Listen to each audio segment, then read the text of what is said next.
పాలిటిక్స్కి పార్టీకి టైం ఎవరైనా అధికారంలో ఉన్నప్పుడు, ప్రతిపక్షంలో ఉన్నప్పుడు పార్టీ అంటారు, కార్యకర్తలు అంటారు, అట్లాగే అటెండ్ అవుతారు కూడా కార్యకర్తలకి.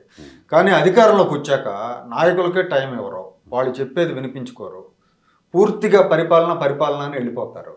అసలు పార్టీకి, ప్రభుత్వానికి, పదవికి పునాది పార్టీ.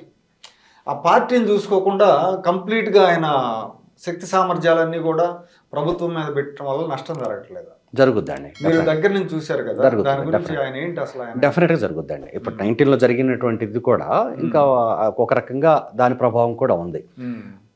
నేను ఎలా చూస్తానంటేనండి, ఆయన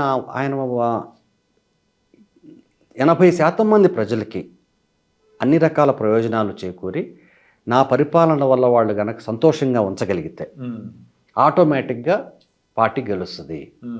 కాబట్టి పరిపాలనలో వాళ్ళకి మనం ఇస్తున్నటువంటి రేషన్ కావచ్చు, లేకపోతే కల్పిస్తున్న స్కాలర్షిప్స్ కావచ్చు, రోడ్లు కావచ్చు, ఎంప్లాయ్మెంట్ కావచ్చు, కొత్తగా తీసుకొస్తున్న పెట్టుబడులు కావచ్చు, ఉద్యోగ అవకాశాలు కావచ్చు, వీటన్నిటి హ్యాపీనెస్ ఇండెక్స్ దాకా ఆలోచించి ప్రజలను గనక మనం సంతోషంగా ఉంచగలిగితే పార్టీ ఆటోమేటిక్గా గెలుస్తుంది.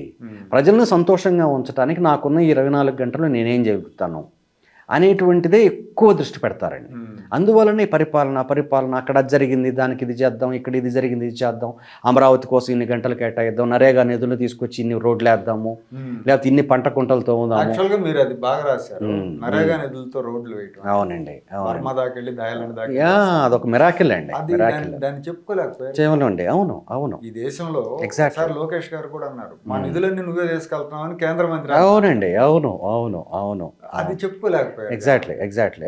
ఇక్కడ ఈ 30 రాష్ట్రాలు ఉన్న దేశంలో ఏ రాష్ట్రం కూడా ఇంత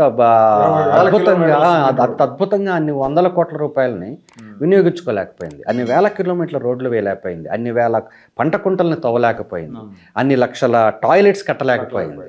జస్ట్ 5 ఇయర్స్లో. ఫస్ట్ 1 ఇయర్ తీసేయండి, హైదరాబాద్ నుంచి అక్కడికి వెళ్ళటం, సెటిల్ అవ్వటం, ఉద్యోగస్తులకు జీతాలు ఇవ్వటం, వాటితోనే సరిపోయింది. ఆ తర్వాత 4 ఇయర్స్లో చేసినటువంటి ఆ మిరాకిల్స్, లైక్ నరేగా డబ్బులతో కట్టిన టాయిలెట్స్ కావచ్చు, పంట కుంటలు కావచ్చు, వేసిన రోడ్లు కావచ్చు, చెత్త నుంచి సంపద సృష్టించడం కావచ్చు, అలాంటి వండర్స్ చాలా చేశారండి, చాలా చేశారు.